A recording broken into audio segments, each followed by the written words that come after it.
Сәлем, құрметті достар. Сіздерге бүгін өте қызықты, әсер ететін өте күшті психологиялық тест дайындап қойдым.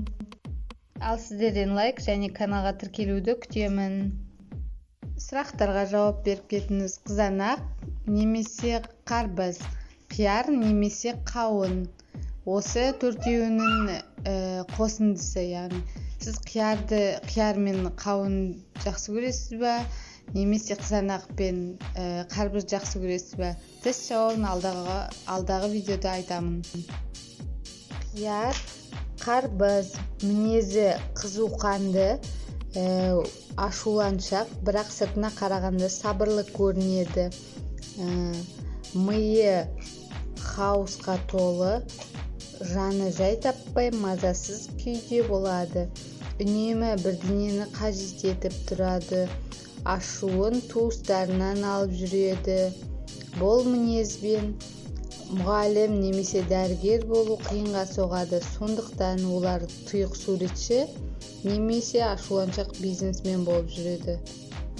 Қияр мен қауын жақсы көретін әйел адамдар көбіне ер мінезді бастық болады. Ал ер адамдар бәрін ойлап, жоспарлап жүретіндер. Әйелдер бұндай ер азаматтарды нағыз ер деп атайды. Бірақ кемшіліксіз мінсіз адам болмайды. Өмірі қызықсыз, бір қалыпты робот секілді өмір сүреді. Қияр мен қауын ер адамдардан романтика, гүл немесе сыйлықтар күтпеңдер. Помидор мен қарбыз олар оптимистер, пысық ер адамдар, бірақ еріншек келеді, жалқау келеді. Ал әйел адамдар эмоция қатты берілгіш болып келеді. Айналасы бұлардың қылықтарын үнемі кешіріп жүреді. Қызанақ пен қарбыз жақсы көретін адамдар жалпы адамдарға бетке айтып тастайды. Сол айтқан сөздері үшін өздері опық жеп тілдерінен қиындық көріп жатады. Қызанақ қауынды жақсы көретін адамдар шығармашылыққа бейім адамдар болып келеді. Олар деген сабырлы болып келеді.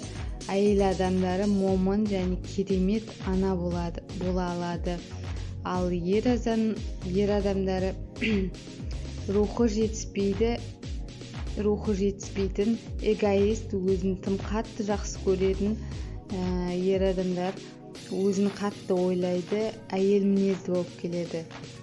Құрметті дос, сен менің каналыма тіркел.